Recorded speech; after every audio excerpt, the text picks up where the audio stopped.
All right. I want to welcome everybody to Third Thursday here at Calling All Poets. Matthew Layne will be our featured poet, and we'll do some expanded open mic if we don't get a few more people, and we'll do three, four pieces a piece. Poet, librarian, raconteur, Matthew Layne believes in the radical transformative power found in the intersection of poetry and art. His poetry collection, Miracle Strip, was named 2023 Book of the Year by the Alabama State Poetry Society, and he is the recipient of a 2025 Alabama Author Award for Poetry from the Alabama Library Association. The collection is a unique hybrid of the written and the spoken. Kirkus reviews describe it as a lusty collection of poems rooted in the physical and emotional topography of the South. Layne, along with a poetry collective, recently purchased the Brick Road Independent Press, and they are in the process of releasing their first collections under the new ownership. Look for him at your local library. Just to let you know, Matthew and I met on a nationwide stream for Kamala Harris.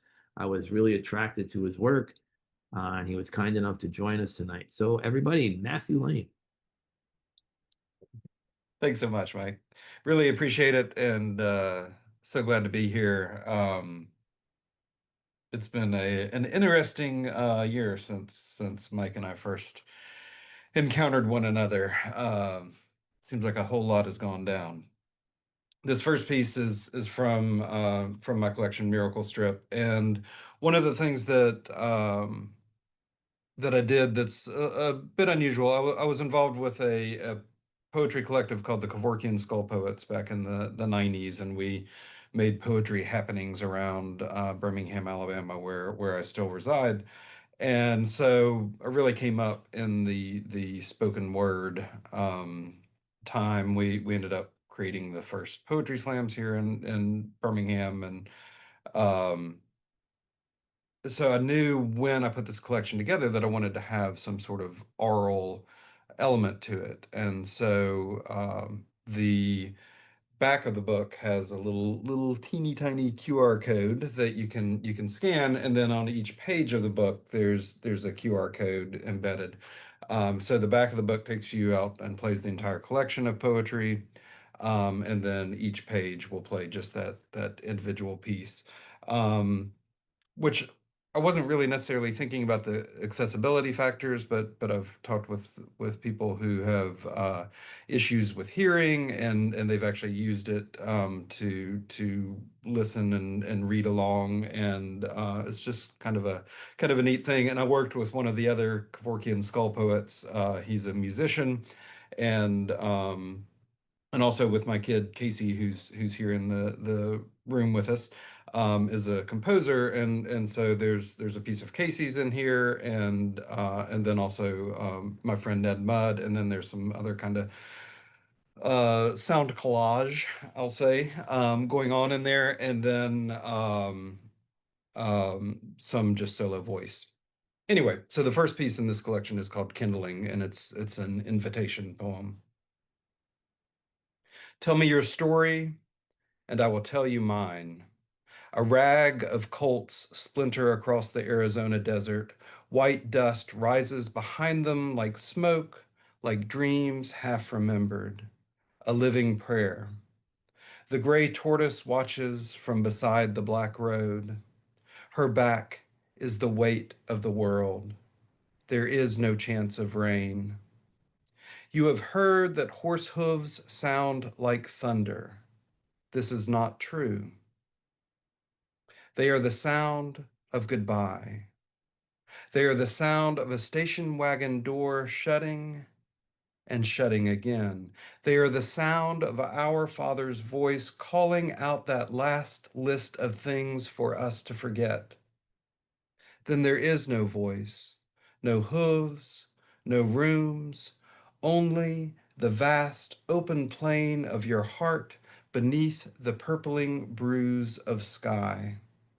Look. There are the galaxies that were wrought the moment you opened your eyes and reached for them, and here you are, infinitesimal. Come sit by the fire, and I will tell you how wild horses spirited our father away as he lay dreaming of a tortoise in her clutch. In the morning, we can share all he remembered to leave behind.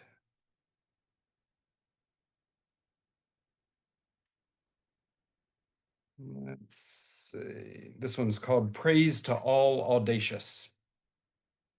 And I wrote this at the end of a very different election. Praise to all audacious enough to rise. Praise you, dough full of wild yeast, warm, wet, breathing, breathing your best breath before the oven fire freezes you in its infernal embrace. Praise you, birds, singing sun songs through clear skies and dark clouds. Praise you, thunder. You roll and quake, my little dog who rises to stretch, yawns, and yaps for more, more of everything but your boom. You, flower unfurled like a flag in a storm, you, thorn, curved to your most perfect point, you, tree, rising tall to bend as winds fell dead limbs and leaves. Special praise for you, heart, upon hearing music or witnessing love, and you, voice, brave joining song so quiet, quietly at first, but then full singing. Most of all, praise you, people, moved to joy by this day of upwelling promise. You flood American streets with shouts and tears of sweet relief. May you, audacious souls, rise and rise and rise and carry all the world up with you.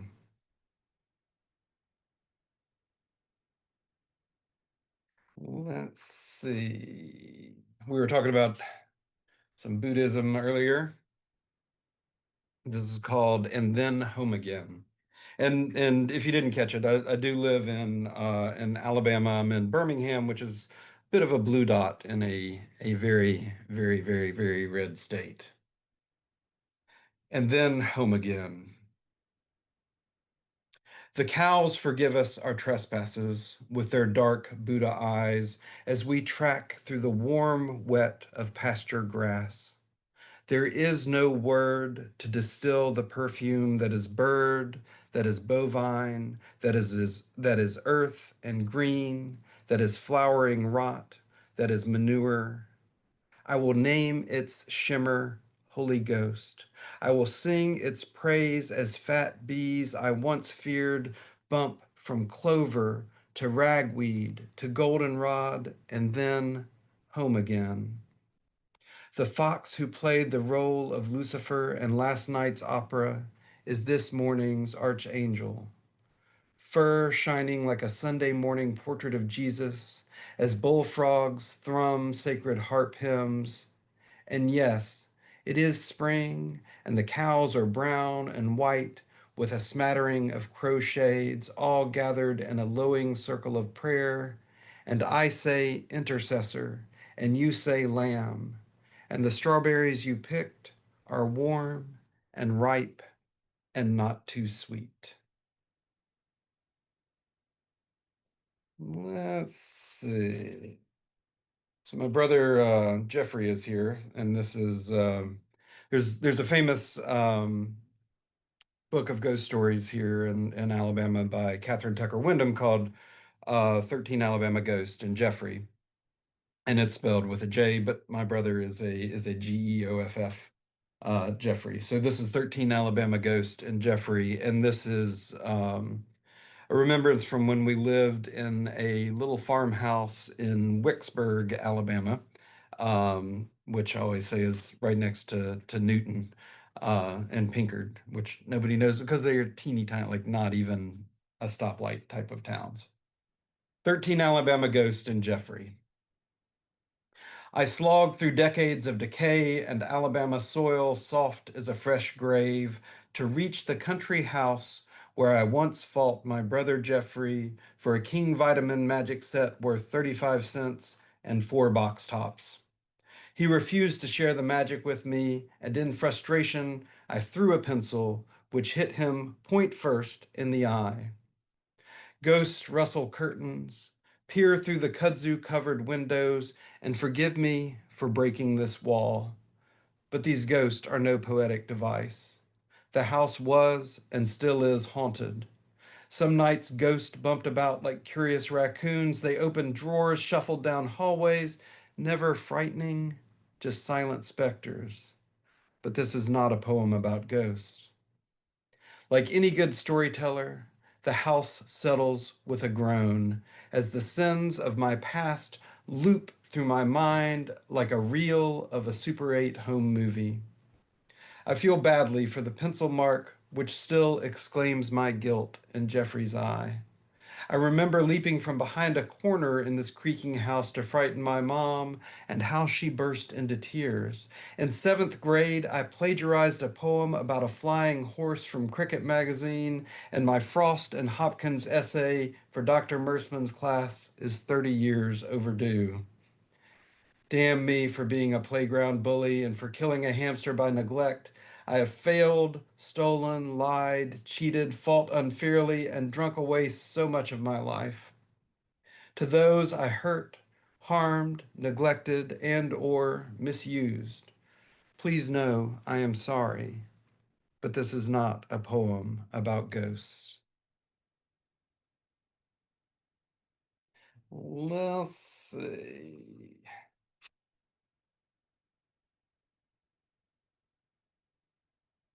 We can do that in a minute. So I am a librarian by day. I have been working as a full-time librarian for the past 18 and a half years. And it has been my somewhat ignoble fate to have been the president of the Alabama Library Association right as all the book challenges were breaking out a couple years ago. So we are continuing the fight for the freedom to read in Alabama right now. Our state library board has been taken over by the Moms for Liberty crowd, and they are working to remove any book with a positive portrayal of transgenderism completely from Alabama's public libraries.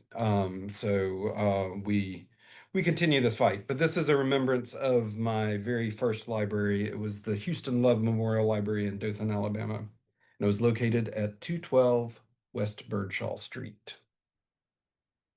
Asphalt melts in the South Alabama heat.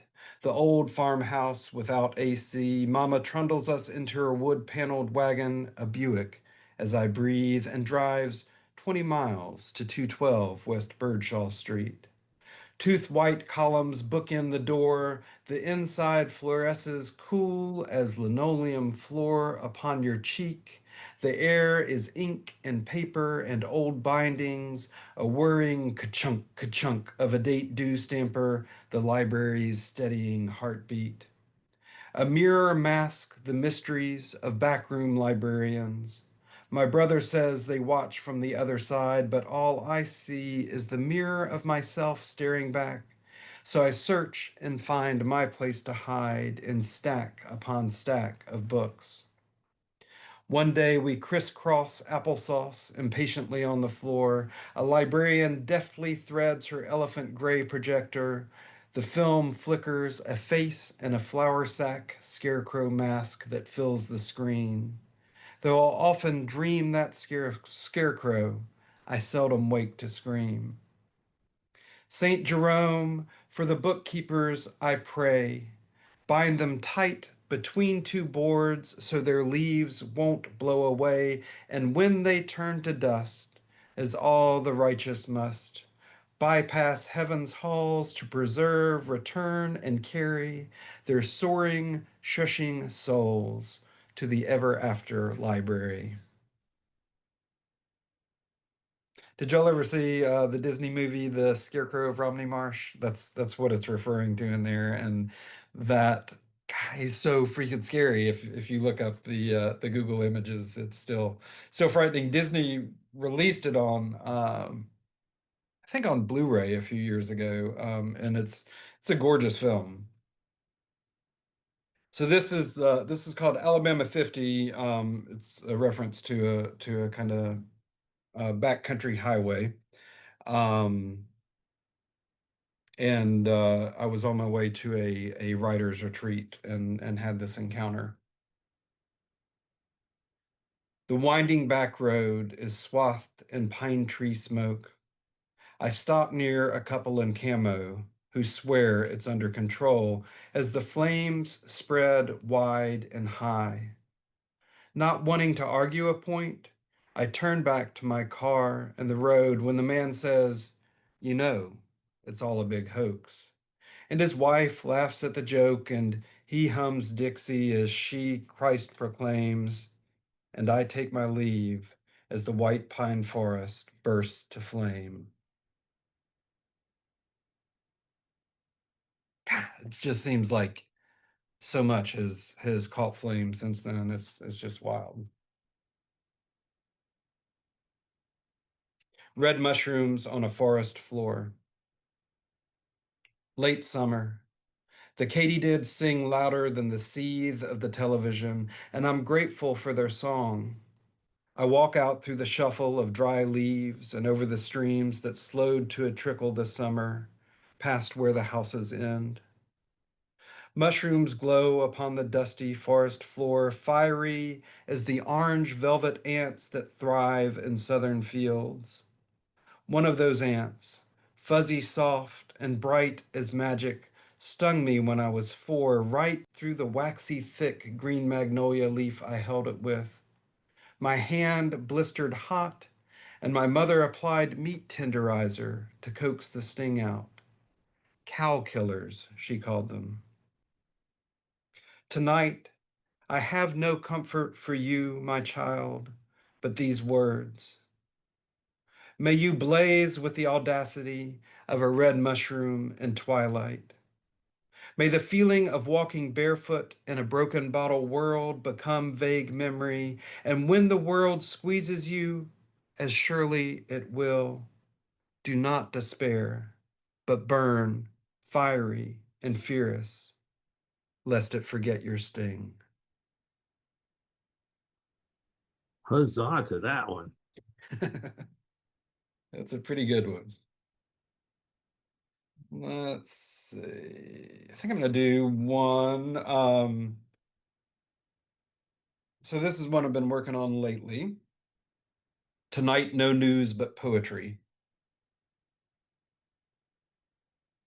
Walter Cronkite rose, immortal as Achilles, recited lines from The Cure at Troy, Haney's translation. Human beings suffer. They torture one another. They get hurt, and they get hard. No poem or play or song can fully right a wrong inflicted and endured. A hot mic caught Barbara Walters' whisper, "I'd try on death to follow you," to a colleague long gone home. Joshua Johnson sang out the news, "The revolution will not be televised, will not be televised, will not be televised. The revolution will be live." Then, the turtle surprise of the evening. Chris Wallace ambled in. His Midwest swan voice declaimed Mark Doty's waxwing words, and when he turned to stare directly into America's myopic eye and quiet said, "I do not want you ever to die," I believed. Tonight, no news will serve. All I want is the poetry of your voice. Some 10, Jesus, no, 15 years lost to this world, singing out your homecoming as you stride through the dark of our door after another good day's work. It's a song I'll never hear again. So tomorrow and tomorrow and tomorrow, the darkness will give to morning doves, and I will rise and shower and shave and tune into the offices of the flowers that even now blossom in this gloom.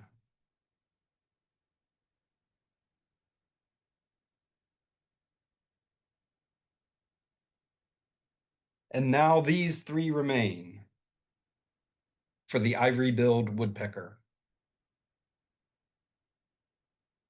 Who could it be but the Lord God bird who glides so graceful from tree to tree? Faith of our fathers, bound by our mothers, stretched past the horizon of our sister and brother's little lost mustard seed. Who could it be but the good Lord bird, when trumpets sound tintabuli, lost bird of bayou and ancient forest, living myth, living mystery, bark of bald cypress, stripped bare as Adam's breast, oval nest, forest fire rings ruination, but manifests privacy. Who could it be but the holy grail bird to ivory bill drill old growth thus righteously, rat-a-tat-tat pine beetle attacks, then hammer out its Lutheran litany. Wings spread wide, woodpecker glides to reveal all that squirms to destroy the wood from within. Who could it be but the great God bird flying angel headed high? To witness is to cry, holy, holy, holy, is to raise voice in quavering exaltation. Hope is a thing 80 years unseen, but the question hangs pregnant and green in the breathing air. Are you sacrifice or our salvation? I love that they've still not totally identified whether the good Lord bird is back. Let's see. Blue Ghost on an April evening. So, I've been lucky enough in the past few years to witness blue ghost fireflies. Um, They are unlike the green blinkers that are typically what I'd seen in my world. Some friends of mine had a little farm outside of Birmingham, and they went camping kind of in the early days of COVID with their children. And it was late April, and all of a sudden these blue lights rose up all around them, and the blue ghost fireflies hover a couple feet off the ground, and they just stay lit for several seconds to a few minutes, and it gives kind of the feeling of being in the woods, seeing the elves walking from Rivendell. Blue Ghost on an April evening. Maybe the lamb in the clover-pocked field, prancing as if the world is nothing but an abundance of dew-dressed, dense green grass, while the sun sets on an Alabama afternoon, or maybe the cattle grazing, placidly gazing or chewing their cud, or maybe the chickens taking dust baths in one spot, then the next, or the boy with the just found stick herding ducks like a biblical hero, or maybe how you press your shoulder to mine as we climb the mountain trail to seek blue ghost fireflies in April's early dusk, or maybe the fireflies themselves rising around us like 1,000 tiny lodestars, burning blue-white in the ocean of trees, make me turn to you and say, all I need is all of this.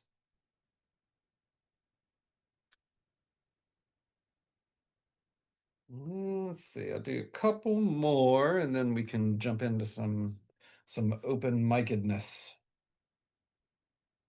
The Koan of Lost Keys. The Koan of Lost Keys. I slowed behind the tramp of runners as we climbed the cobbled hill, and there you were, matching my pace. You seemed older tonight, hair like ocean surf, but your eyes burned with the sunset skyline as you spoke of love, heart rates, and hydration. Sweet wonder, when you reached out and hovered your hand above my heart, how it Labrador leapt to meet you, and when you placed my palm above your heart, how shall I describe the indescribable? To feel your heartbeat was to hold a bird in flight. It flowed like water through cupped fingers. Your heartbeat was the man who lost his car keys, only to become joy.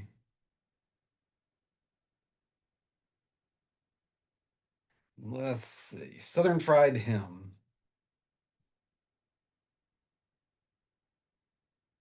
Stewed tomatoes and okra and black-eyed peas, boiled down turnip greens and macaroni cheese, green beans, butter beans, red beans and rice, field peas, crowder peas, sweet potato pie, fatback, heart attack, southern till I die, cook 'em down in boiling water or throw 'em in deep fry. Collard greens, kidney beans, gravied mashed potatoes, ham hocks, pork chops, fried green tomatoes, fried chicken, fried catfish, country fried steak, fried corn, fried okra, apple cobbler bake, buttermilk smooth as silk slide into my belly, corn pones or rolls or biscuits with Bama jelly. Southern food, Southern soul, raised up Southern hard. I ain't gonna touch it if it ain't been cooked with lard.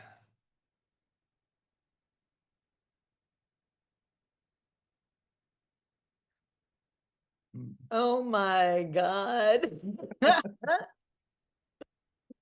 So this is another Wicksburg poem. This is called What We Leave Behind, and is actually a true story.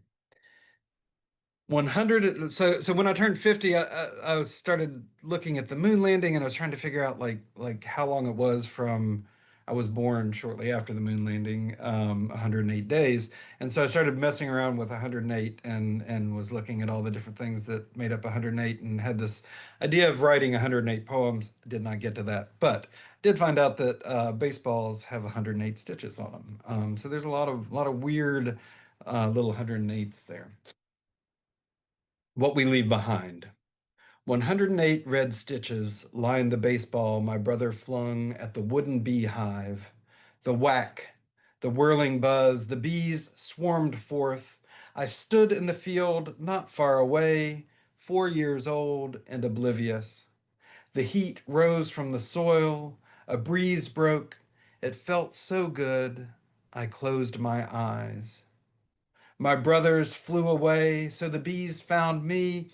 Each golden gave itself completely before falling like forsythia blossoms by my Buster Browns. My mother tweezed each stinger out, lined them upon a mirrored tray. As she counted, every number an exclamation, every hurt a little prayer. Still, when I found bees in the cattle trough, desperate yellow bodies bombinating that dark water, I scooped them out by hand, tilted their soft fuzz onto a board.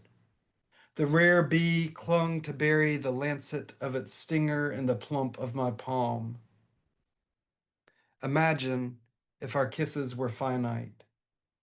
Would you covet each one as the magnolia clings to its withered blossom? Or give them recklessly as the honeybee until nothing remains but the memory of sugar and the soft sting of goodbye. Right, I'm going to close out with the title poem, Miracle Strip. So the cover of the book, Miracle Strip, was an amusement park in Panama City, Florida, and it was just a short ride away from where I grew up down in Dothan, Alabama. And this was an actual ride. So you went into Dante's mouth there. It was called Dante's Inferno. And it had a Chance Trabant, a little circular kind of roller coaster. And, they were playing Zeppelin and 38 Special. And then they would stop the music and stop the ride and yell, "Now we're going backwards." And then it would all spin around backwards. So that's where that came from. A few people have been somewhat horrified by the cover, but it was a real thing. Let's see if I can get to the right poem.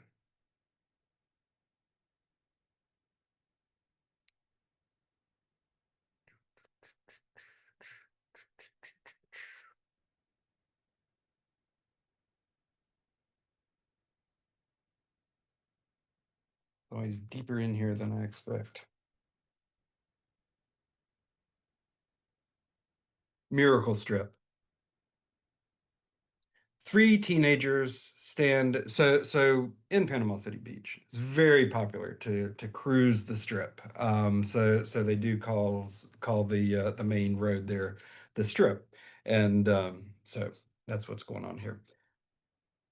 3 teenagers stand in the bed of a Ford, cruising slow as a shark in warm water down the strip of Panama City Beach. Backs red as the flag scrawled across their hood. Whistles and whoops as they roll through a school of girls outside Alvin's Island. Pink mopeds flash in and out of the slow current of cars and trucks. Horns honk and Skinnerd blares.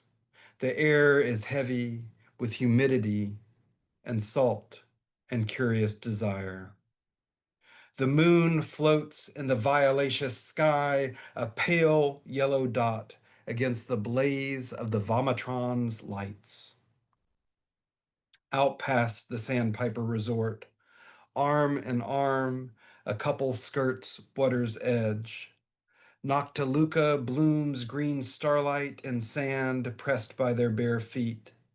A bale of turtle hatchlings totter to their first dark gulf. Further out, a nudity of jellyfish caress one another beneath the waves. Their tendrils weave an ecstatic orgy of forgiveness. Forget the metaphor for now, but carry this in your pocket with the silver coin your father gave you. Love the world completely. Love the world through sorrow, shame, and trembling joy. And when your love is over, give the world away. Thank y'all so much.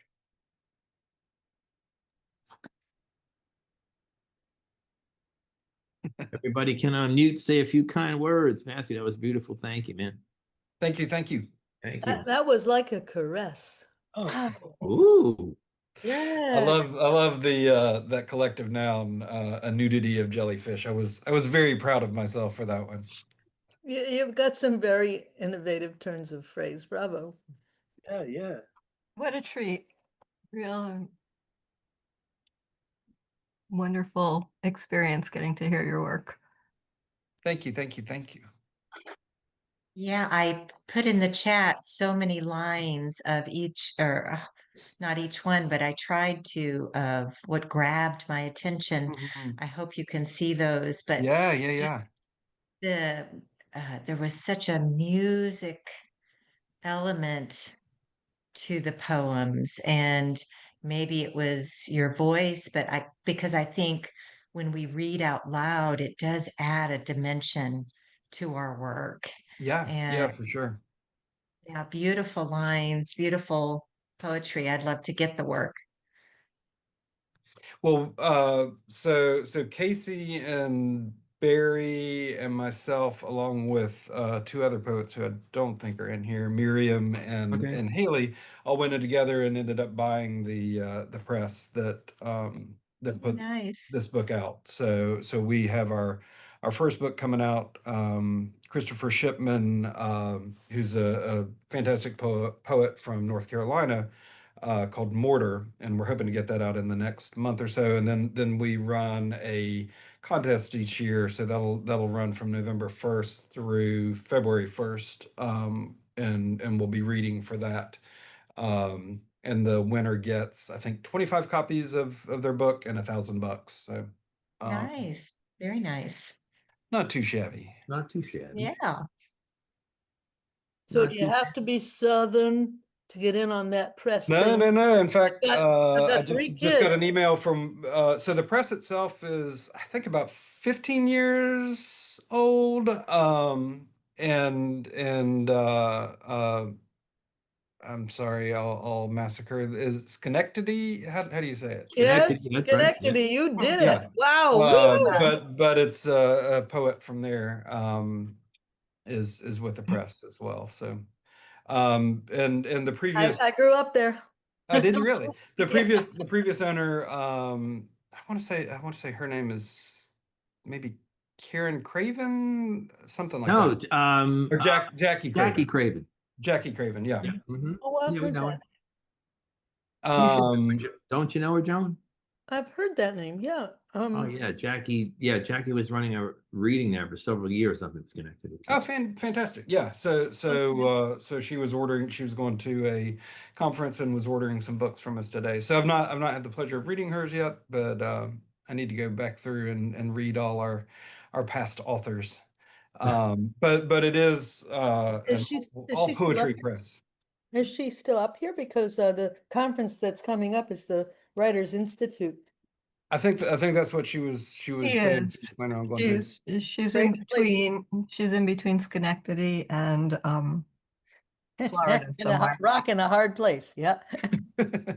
Yeah, she's up. Yeah, she's up that way. She's been up there for a long time. But Interesting. Well, she winters in Florida.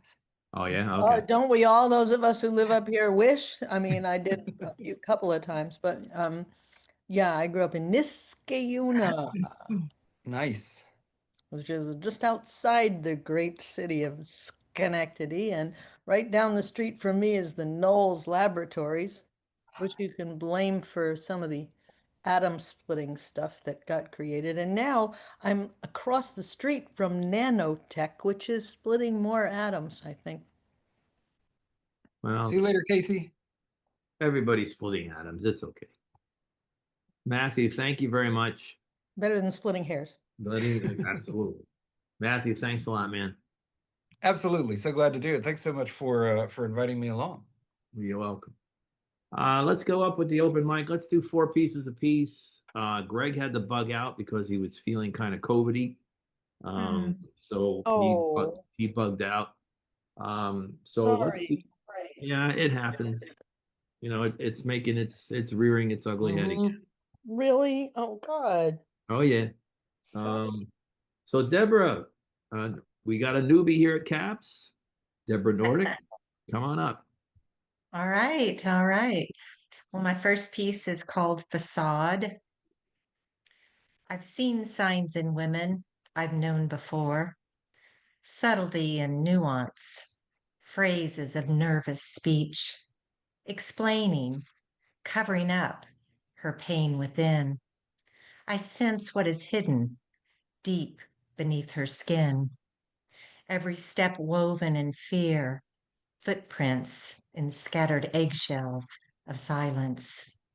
She hears the crackle of caution as it pushes through her veins. Be careful, she warns, her nimble self. Color inside each line. The grocery clerk, the mail carrier, the vet too. See smiles and courteous exchanges. They think nice thoughts of this union of two. A pillar in the community, neighborhood. Just below the wrinkle, a half moon around his smile, underneath the stubble of a sculpted jawline. Dominance is maintained like a freshly manicured lawn. People who gaze from afar view blurred impressionistic art. Words hit like arrows, piercing her fragile mind. Frightened most days to the sound of footprints coming home. She would like to comply, stay behind boundaries set, keep the peace and acquiesce, keeps her safe from some verbal wars. Yet the garment of oneself beckons to be worn. Cycling round, honeymoon stage begins. Smiles, laughter, hope, love shown. She cases somewhat, fears and worry recede to shadows, happy for a time. She wakes to a peeking sunny sky, hopeful, absorbs its calm, yet distant rumblings are heard. A storm is coming. She knows the signs.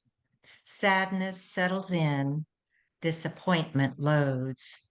Tension cycle taut like strings on a guitar. No one sees the damage wrought by ugly uses of a mouth, spewing words to shame, humiliate. People see a pillar, a smiling face, merely a facade is all. Right. And my next little piece is entitled Riots. Visions spawn inside shared cavern, no droplets of light. Thoughts cascade, imaginary slide descends deep, collects debris, feces of roaches. Empty evidence feed lust, crafting stories bent toward eyes unwilling to see. Blind words form bullets. Ghost words build like bricks, no mortar. Blank words flung like slender missile, piercing flesh. Hot air catapults out mouths. Fingers wrap into fists. Twisted limbs flail. Disease ripens in hollow vacuum. Then my third one is the flame. Blazing combustion, burning within. Fuel to walk beside, not away. Friend whose eyes drip rain. Reddish orange streaks yellow, ignites, consumes shadows. Cradle her tears. Hands glow brightly, safe from wind. Mouth shares laughter, stories weave into her skin. Branded by friendship, ground beneath her feet shakes. I hold firm, like pillars built in the Roman Colosseum. Curved arches channel stress deep into earth. Flame stands. She lies head heavy upon my burning fire. I keep her secrets, store away. We search for new days. Her mind swollen, blaze burns debris. Smoke rises, lifts fallen friend.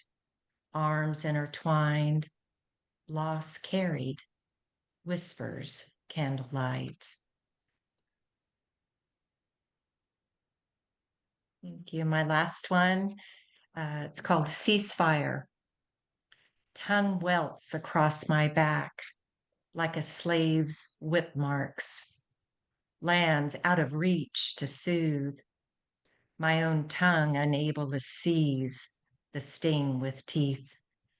Hollow mouth drop the sounds, floating like dandelion seeds. Bask, a noiseless day. Thank you. Thank you, Deborah. Thank you very much. That was quite an introduction for a new capser. So thank you very much. Thank you. Please join us when you can. And on that note, let me before we go to our next open micer, I want to invite everybody to join us on Friday, October 3rd for David Hutchinson, Will Nixon, and Hannah Webster. And on October 16th, the one and only Betty McDonald will be reading for us. Everything's on Zoom, starts at 7 o'clock. You guys know all the information. So www.callingallpoets.net. Joan, you're next. Really? Wow. Okay. Did I lie to you? Would I lie to you, honey? Would I say something that isn't true? I'm asking you, sugar. You know that?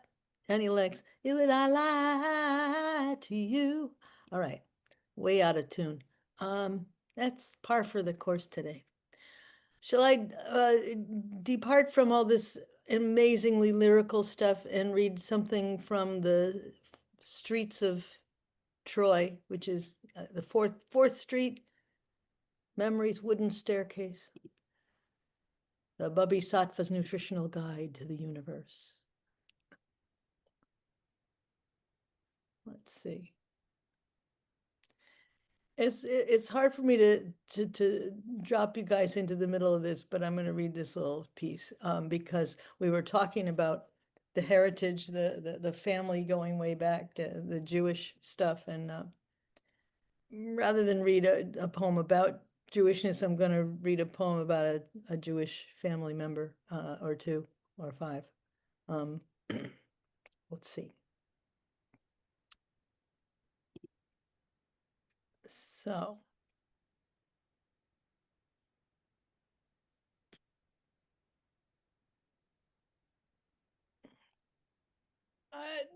Anyway, the Bobby Sattva's Nutritional Guide to the Universe is a cookbook with hysterical, historical, nostalgic grace notes. So every page has a delicious recipe, sort of, maybe. And this one is about Sam the Cap Maker, Mad Hatter Marinade. You know Sam the Cap Maker? Dad used to think everybody I'd meet would know, so that's how I should introduce myself around Albany, especially the Shuls. He seemed very proud of that, and of the factory he owned down in South Albany off Broadway. They called it Eagle Hat Company, and they made felt caps like the newsboys wore. First, here's a piece of real history I want to relate to you about the immigrant ingenuity and the entrepreneurial spirit that raised my grandparents' generation out of the poverty they came in with, on the waves of Jewish expulsion from the old country. Mother Russia, as she was called, was not particularly hospitable to her Jewish children. Although the czars often benefited from the labor and industry of Jewish souls, they kept them at a distance, in shtetls, outside of town, conveniently concentrated so that the Cossacks could gather them up for brutality or just rout them as the mood suited them. Minsk, this is about this. This was a convenient way to exercise their angst or drunken fury, so the current regime, whether czarist or communist, misdirected their attention toward looting and pillaging, which might have fomented political rebellion and therefore kept them otherwise occupied. The expulsions and the great waves of 1880s and 19-teens pushed the Eastern European Ashkenazi contingent of our displaced people from places like Belarus and Poland farther and farther west until they found themselves in the bellies of big boats that floated them to the golden shores of America. America. Some of my family paused to roost in London, England, as you will hear about later in the book, the Cohen clan, but the Goodman ancestral line must have shipped directly to New York, where they finally settled upstate. In the early 1900s, Sam started a cap factory known as the Eagle Hat Company on the south side of Albany. Now there lies a point of pride. Along with my famous contemporary William Kennedy, I learned to appreciate and love to retell the stories of folks who lurked around those streets. My dearly departed father, grandfather, and great-grandfather amongst them. Why do I take delight in general in the madcap antics of my ancestors? It may amuse you to discover that some of them may have come by it honestly. A little-known fact about cap making and the felt that the caps were made of is that the chemicals used to cure the beaver fur that composed those hats was toxic. Hence, the hatters who constantly handled them often went mad. No? Was this why Grandpa, or was my grandpa, or for that matter, his father Nathan, a mad hatter? I only know that Nathan became one of those most popular gents, the candy man. Every synagogue had one when I grew up. These were guys who always kept candies in their suit pockets. The kids all knew who to come up to for sweets to keep them happy during shul. And I also know that Sam had a reputation for his stern, Germanic, Russian, authoritarian style. As a kid, Alfie, that's my dad, jumped a mile when Sam said boo, and to some extent, Al inherited the very same attribute in adulthood, as well as a fine reputation for integrity and managerial excellence. Sam and Nathan were known as the owners of the factory on Eagle Street in the South End, where felt caps were made. Dad started working there at age 9 and took pride in his sewing skills. He was the one who gave me my first sewing machine for my bat mitzvah, and he taught me how to use it. Mom couldn't even sew on a button. Truth. No, Dad used to tell me, when you meet anyone in the local community, tell them you're the granddaughter of Sam the cap maker. I felt so important, like Dad was entrusting me with the family heritage, and I held on to that sewing machine to this very day. The recipe for Sam the Cap Maker Mad Hatter Marinade. All right, folks, since this is a recipe book, it's time for a little taste of the Mad Hatter. To be honest, I don't know if any particular recipe of any particular recipe that would have come from these fellows. I only know that Sam's wife, Rose, was an excellent cook who hosted all of our holiday meals in fine fashion. She was an excellent cook, an even better baker, but most of all, she was a sweet and patient soul, had to be, to get along with the likes of the Goodman men, and particularly kind to her daughter-in-law, Al's wife, Shirley, who remembers her fondly to this day. In fact, Shirley says it was Rose who taught her how to cook. Her mother had died too young, poor thing. So, for all the Mad Hatters in the family, and then and now, and even in the future, in light of the fact that they may have soaked themselves in those suspicious fluids that cured and felted the fur for their hats, we will dedicate to them a marmalade marinade for chicken. I don't know, I had to digress and treat you to that one, but I'm going to find another poem for you. And it will be right here in a moment.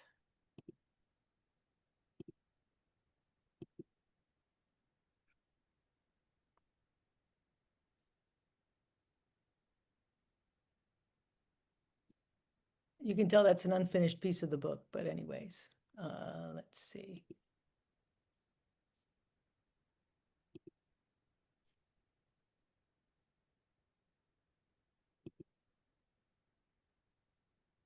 Oh, this is crazy. I can't find the thing I'm looking for.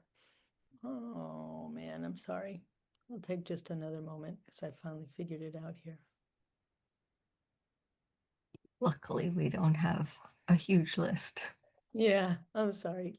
I'm Yeah, usually all queued up. But this one I'm going to read you about my great-grandfather. The one I actually want to tell you, I went slumming. Literally, it's a slum, 4th Street of Troy, in Troy right now, and it was back then too. And so I went on Saturday and walked around on that street and went eventually all the way down the street from the synagogue to the place where they used to live, this sort of walk up. And that's why it's on my mind to read you this. It's called Memory's Wooden Staircase.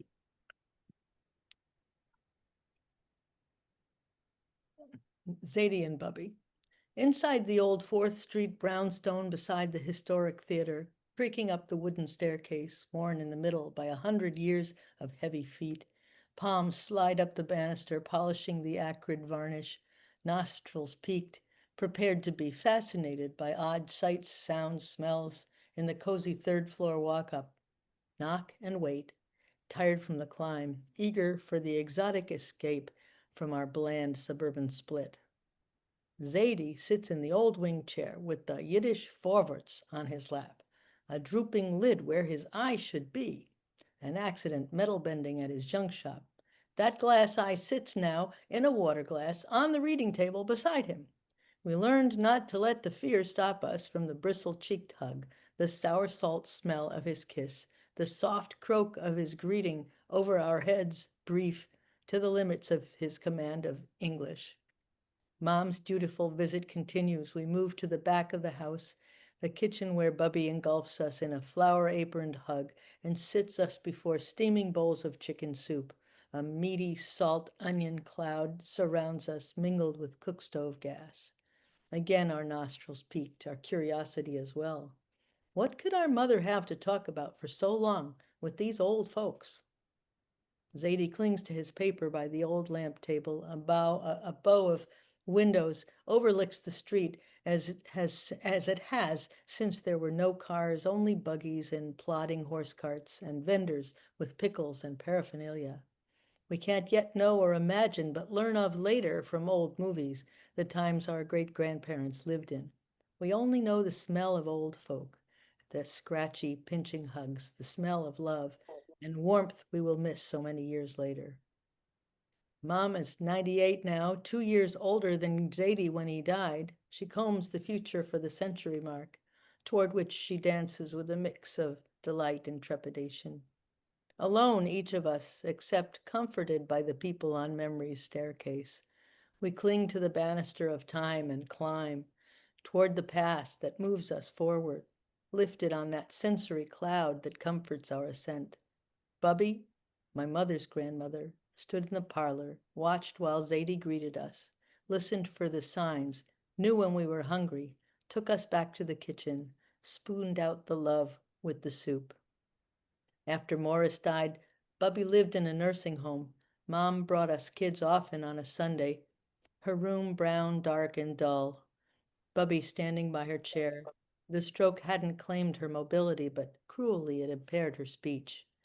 Mom led the way. I walked close behind, a little shy, uncertain how to be with her. Bubby flashed a bright smile when she saw us coming. She'd start to speak, but her mood quickly shifted when her efforts to greet us went woefully wrong. Guya gule gul abe ba ba ome gul. She'd pause and try again with a pained expression. Then, distressed, she dissolved into tears. Mom would bring us forward to hug her. I wanted to, but I wished it could be more than that. I wasn't afraid. She felt foreign, distanced now. Bubby was frustrated. Mom sent us outside to play on the grassy grounds while she spent a little more time with her grandmother, sharing memories, encouragement. It must have been so difficult seeing Bubby this way. I remember her a capable housewife serving us food while Zadie sat with his forwards in the parlor. These are miracles, these visitations. They let us know we are wanted. What makes a family close and loving? Between the hugs and the soup, there are generations. Between the remembering and the forgetting, there are volumes unspoken and pictures indelible in the mind's eye. Portraits as yet unmade wait for us to fill in the knowledge we would have received from their mouths. Meanwhile, we eat soup and reminisce, salt and sweet, light and dark, love and loss. We remember. Very nice. Beautiful, Joan. Thank you. No, thanks for listening. I know that was a long haul. That's okay. Thank It you. was very nice. Thank you. Janelle Sampson, would you like to join us? I see you there. Jeff Layne, would you like to join us? Naomi, do you want to go now? You want me to go? I'm ready. Go for it. Thanks. Took me a while. I often try to have some thematic arrangement, but these are kind of all over the place, and they're poems that got prompted by either discussion or other poems this evening. So the first one is in response to the discussion around Judaism. I grew up as a non-observant Jew. Being Jewish is important to my identity, but I wasn't indoctrinated with Hebrew school or religious school or anything like that. Nonetheless, I discovered after events of recent years that I had kind of a protective feeling toward Israel. And then this spring, I watched the film No Other Land, which won Best Documentary at the Academy Awards. And that movie is not about the recent events in Israel-Palestine. It ends on October 7th, 2023. Yeah. So it's just about the horror of the occupation. Okay, nonetheless, it prompted this poem called Milk and Honey. We were offered promised land, coming home, birthright, sanctuary, milk and honey. We were fed dance and song, sweetness of freedom and sun shining fine white sands, candles and communes, olives and dates, turquoise waters, red and purple flowers blossoming in peace. We were taught miracles of light, breads baked on backs, firstborn blood, memories of enslavement, never oppressors, ram's horn resonance repairing the world. It can never happen again, we were assured. We will never let it happen again, we were told, while inconvenient bulldozers bearing our names crushed homes to rubble, family by family torn, roofs from schools, although tanks rolled over ancient soil, swath of death from river to sea, settlers, occupation, demolition, such bland, vacuous words.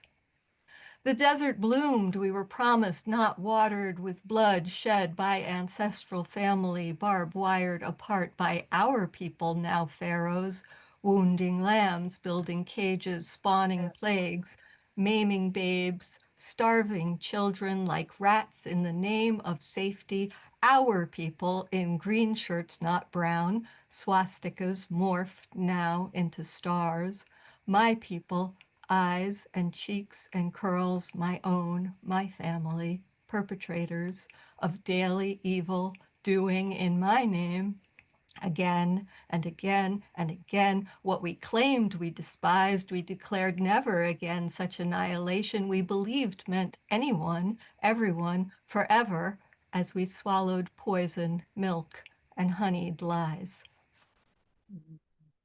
That's that.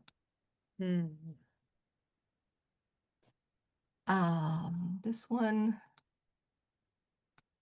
I'm going from dark to more hopeful, but this is still in the kind of sad vein.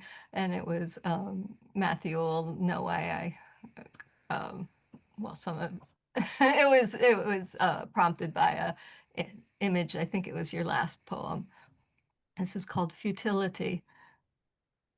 The fuzzy black and yellow rain-soaked bumblebee you thought you'd rescued scooped up on a lacy white flower of Queen Anne's, hundreds of tiny blossoms with one minute midnight purple center, a fragrant convalescent pillow, her great translucent wings fanning faintly, delicate front legs crossed as if in prayer.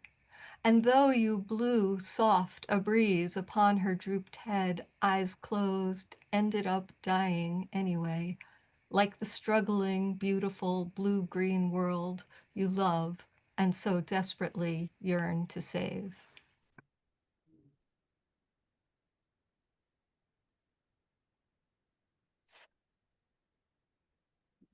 All right.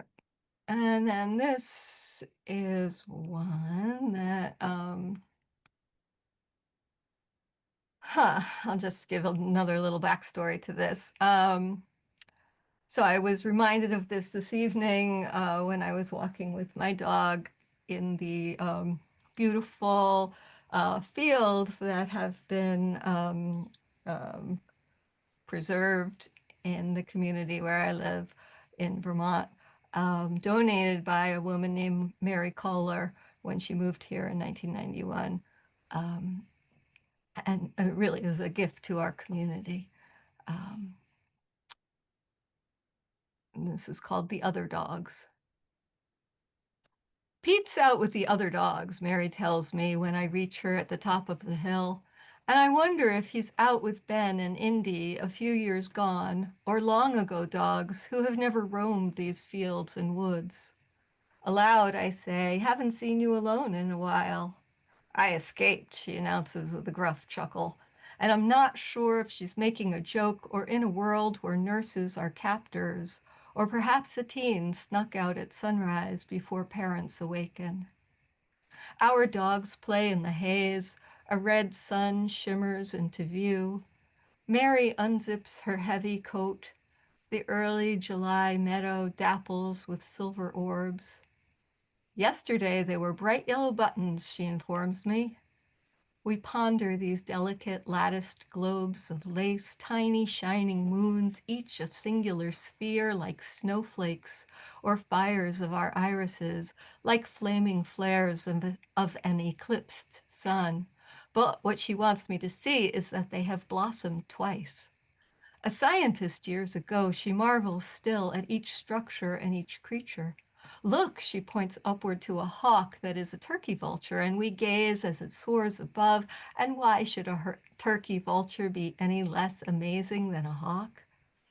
At the bottom of the hill, someone peeks out from behind the bushes, then hovers by the field gate, probably a terrified nurse. We head back down, pausing often to rest as the sun swells above the treetops. Next time, a different nurse walks with her. Look, Mary tells me again, cradling a gilded birch leaf folded in her palm. It's lovely, I agree, wondering whether she holds a feather, perhaps a glittering trinket, perhaps a swallowtail. Here, she says, solemnly bestowing the precious gold-winged creature gently into my cupped hands. I offer glimmering stones streaked with rose quartz in return. Once we stood together admiring the fiery maple presiding over her hillside, a living tree of life lit like a glowing sun. Mary confided, I call her Big Orange. Big Orange isn't orange anymore. Her leaves turned mustard, then umber, edges curled, blackened, then withered in last October's extended heat. I was glad Mary didn't see that. The brittle birch leaf graces my desk. Mary's out with Pete and the other dogs.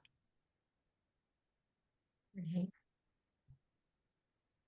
And my last poem, if I can find it. Oh, come on, it's here. There we go. This is probably my favorite poem that I've written, and it's called Wonder. And strawberries reminded me of this one. Wonder. The way a swallow balances on a single swaying stalk, the way its bones are hollow and a yellow leaf wafts upward like a butterfly or skitters like a chipmunk across the forest floor, and a tanager glows like a coal in the canopy, the way if you sit still long enough, letting yourself blend into the dark, you can follow firefly trails. The way some things you can only see from the corner of your eye, like the Pleiades or rainbow light at the edges of clouds. The way sugar is made of sunshine and rain, and our bodies are exploded stars from thousands of millions of miles away. The way strawberries shimmer like jewels hidden below green leaves, and when cut open, their hearts bleed red like us, but oh, so sweet. The way you still visit in my dreams, and when I awake, feel you here. Beautiful. Beautiful. Love Always, it. always great to hear you, Naomi. Thank you. Yeah, that was great. Always a pleasure. All right, this is kind of an odd evening, so I'm gonna just wrap things up here. Read a couple for you, and we'll take it from Matthew. I want to thank you for reading tonight, and this is called "The Clumsy in Heaven." The clumsy in heaven seek no retribution. Beyond the sky, they apishly shed our deceptions. They have graciously risen above our bric-a-brac outrage, our barbaric, boorish common laws, to a place where clouds, like thoughts, sail through a wonder we've yet to know. The clumsy in heaven are clumsy no more. In fact, they are just about perfect. Dance with dolphins, sleep in peace. Hobo fire. I am a ham at heart, busking Balalaka dreams to ghosts of friends who chide and bicker on the flatlands north of here, to friends who taunt and them that tinker on the flatlands north of here, who charm the maidens from braziers on the flatlands north of here, who gather round a hobo fire on the flatlands north of here. I'm going to do this one. I'll close with this one. You know, I know we've all gone for publications and you get rejections and you get reviews and you get rejections, you get reviews and you get rejections. This is a little bit about both, I guess. And this is called Feeble Missives in 12 fonts.